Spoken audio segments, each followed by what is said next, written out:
Welcome back to Halftime on ESPN Arkansas and HitThatLine.com. We are under 31 hours away from tip-off as your Razorbacks take on the Bulldogs of Gonzaga. That's the proper way to say it, Gonzaga, not Gonzaga.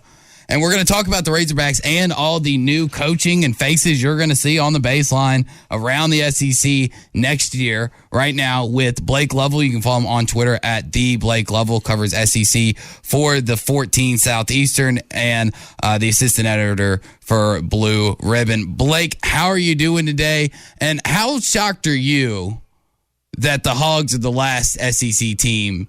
And not saying that you're shocked that Arkansas is where they are, but shocked that they're the only ones still standing. Yeah, good to talk to you, Drew. It's surprising, and I don't think there's any doubt. Like you said, it has nothing to do with Arkansas. It's more about the rest of the league, and then, pretty disappointing NCAA tournament, to say the least. But, we always say the tournament's about matchups and adjustments, and Arkansas clearly, I think, took advantage of the matchups they had while other teams did not, and were able to adjust, I think, unlike, many of the other teams that got eliminated. So, yeah, it's pretty interesting. And talking about matchups and making adjustments, and I think Eric Musselman, with his ties to the NBA, and, he's talked about it multiple times this tournament and tournaments before, where he's had a game plan for LeBron James, Dwayne Wade, and a guy named Kobe Bryant. So he's not really worried about going up against, superstars at any level of basketball. And with this matchup, we talked about it this week, and I kind of broke it down a little bit more to start the show today. I kind of see this matchup with Arkansas in similar to an Arkansas-Kentucky game this year. I would say Auburn, because, obviously I think, Jabari Smith and Walker Kessler kind of more resemble what you get out of Drew Timme and Chet Holmgren. But Auburn doesn't have the same as good of guard play as Gonzaga does. I think Kentucky does. Do you agree with that assessment that this is kind of the second version of Arkansas versus Kentucky? And how well do you see Arkansas making those adjustments and playing against Gonzaga tomorrow?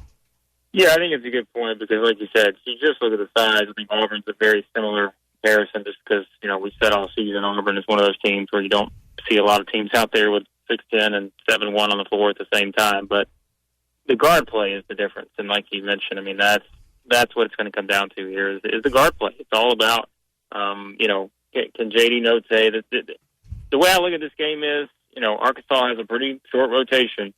And we've seen this happen before, but to me, this is one of those games where you just cannot afford to get either J.D. Note or Jalen Williams in foul trouble. I think in that scenario, things become very difficult because I think the best way to put it is, I think for Arkansas to win this game, they have to avoid kind of the knockout punch. Mm-hmm. And by that, I mean, you've seen it, Drew. Like Gonzaga can just flip a switch at any time and make a run, and that's kind of what they did to Georgia State, which is not Arkansas. We know that. But this team can very quickly put together points, and that's why, they're as dominant as they are on the offensive end. And that's what I think you have to avoid, like that big haymaker that they could throw, just go on a 10-0 run, 12-0 run. If, let's say, one of those guys gets in foul trouble, and all of a sudden they have to be on the bench, even for a couple minutes, right? It doesn't even have to be an extended amount of time. That's enough for a team like this to be able to make that big run and perhaps push a 4-point lead out to a 14 or 16-point lead in a span of 2 or 3 minutes. Like, they are capable enough to do that. So I think that's where the adjustments come in. And I think, another thing is, look, Arkansas best in the league this year in the SEC and getting to the free throw line. And thus far, they've shot, 25 free throws in each of the first 2 games. That, I think, is going to be important because this isn't a great three-point shooting team. We know that. And I think if you're trying to Gonzaga's the type of team, especially I think with how Arkansas plays, you can't afford to put yourself in one of those deep holes because I don't know that the team's going to be able to shoot its way out of it.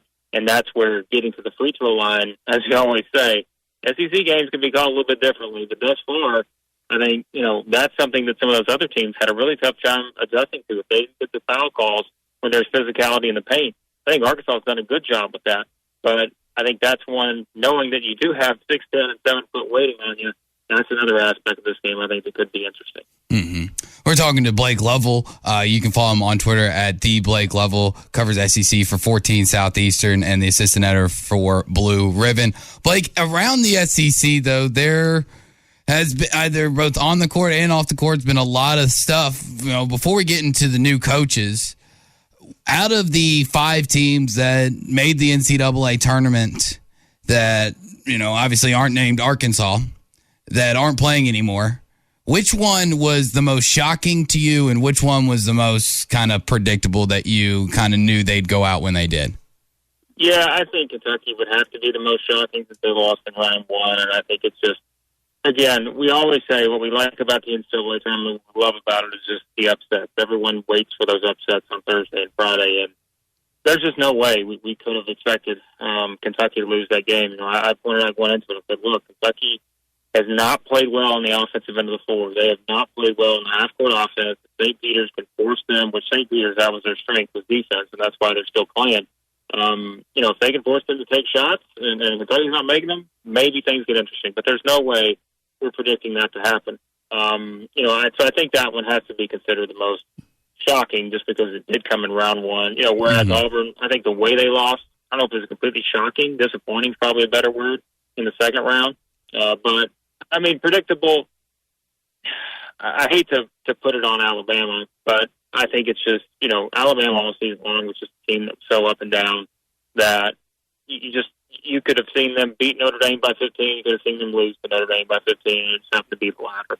The Devon Quinley injury certainly, it hurts their chances very early on, but that was just a team I think that a lot of people thought could be something else this season, and there was just never any proof that they were going to be anything else than what they were after 30-something games. So I think that one was kind of expected. The others, Tennessee, certainly disappointed they didn't get to the Sweet 16.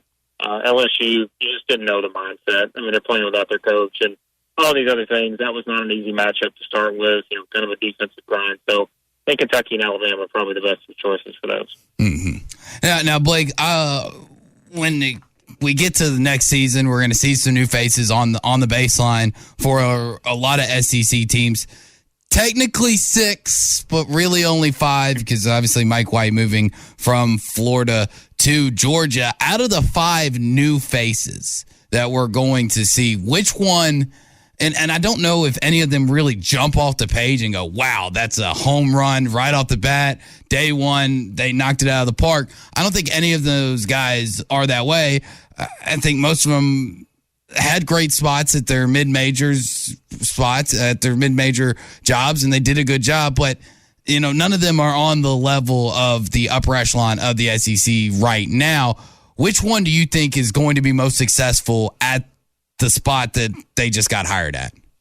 Yeah, I mean, I think Todd Golden has a chance to have the most upside just because he's at Florida, and I think that's the best job of that group. And so I think that he'll be able to probably, at least initially, have an easier time perhaps recruiting and, the NIL stuff, all this other stuff, which I think all of those coaches are going to have to play catch-up on. Let's be honest. I mean, it's something that, not necessarily is forceful when it's at the mid-major level.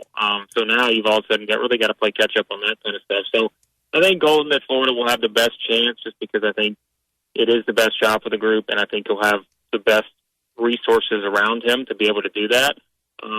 I think the one that could be sort of the sneaky one of the group, and anyone who's listened to me talk over the past month knows exactly what I'm going to say right now, and that's Dennis Gates at Missouri. I just think Dennis Gates is a very good basketball coach when you consider what he took over at Cleveland State, one of the worst dumpster fire of programs we've seen in college basketball in the past decade, probably without was left. Really didn't have anyone on the roster, and then turned them into a regular season champion in a span of about a year and a half. So I think he could have a lot of success. I think that's going to also come down to Missouri and how they support him there. And, do they give him the resources to have the chance to succeed? I would think they would. So that may be the sneaky one of the group. But I think Golden is the one that has the most upside because he's Florida.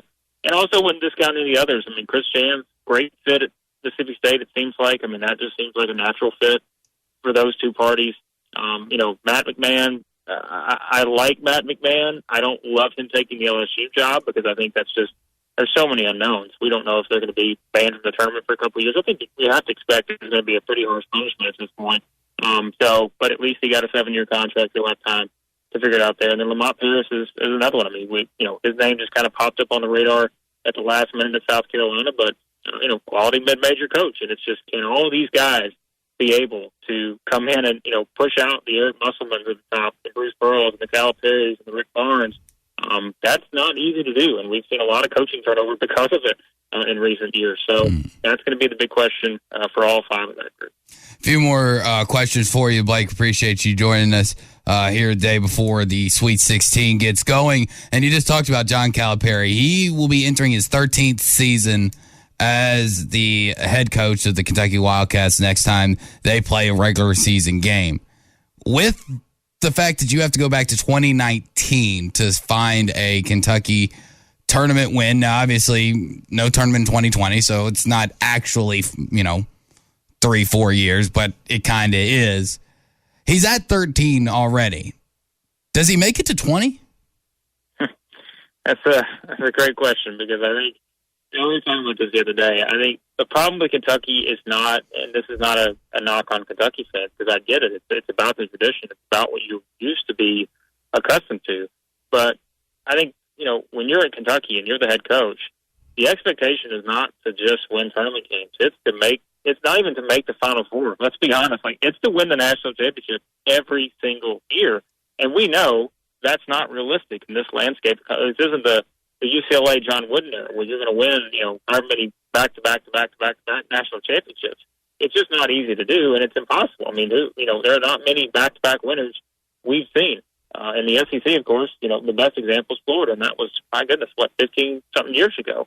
So I think that's where the issue comes in now for John Calipari, is knowing that is still the expectation. It's been the expectation that he took the job 13 years ago, is, you're supposed to win the national championship every year. And at this point, you have one to show for it. And, for me, Drew, am I going to go out firing John Calipari because he only has one national championship? Absolutely not. The guy wins more often than not. Last season was just kind of one of those outliers where everything went wrong. But, this season to go out in the first round, yeah, shocking. But at the same time, I mean, would you rather go out in the first round and be a number 2 seed and have the season they had, or, I don't know, be an 8 seed or something and go out as well in the first round? It's all about expectations. And I 100% get why Kentucky fans have those expectations. But I think at a certain point, tournament play, there's a lot of randomness involved. I mean, who could any of us predict that South Carolina would make the Final Four, 6 years ago? And what have they done since? Not a whole lot. It's just sometimes that's how tournaments play out, but yet that's what these coaches are judged on. They're judged on the 3, 4, 5 games in March versus the 35 games that came before it. And fair or unfair, I think that's going to continue to be the expectations for John Calipari. So it's a great question. I don't know the answer to it, but I think certainly things are starting to heat up there. Well, Blake, I appreciate it. We'll leave it there because we are up against the clock, but I appreciate you taking some time to join us today, talk Razorbacks and SEC. Enjoy the Sweet 16 Elite 8 this weekend, and fingers crossed, hopefully you and all of us around the natural state may be talking about the Razorbacks in the Final Four next week. That time of year as college basketball takes center stage with the tournament finally upon us. If you're looking to wager this year, BetOnline is the #1 spot for all your updated odds and info, along with great contests, including the bracket contest, where you can have a chance to take home the top prize. Head over to the website or use your mobile device to sign up today and receive your 50% welcome bonus on your first deposit. Just use our promo code BELIEVE to get started. That's BLEAV. BetOnline is your continued source for all your sports wagering needs, including live betting and your favorite Vegas casino games. BetOnline, where the game starts.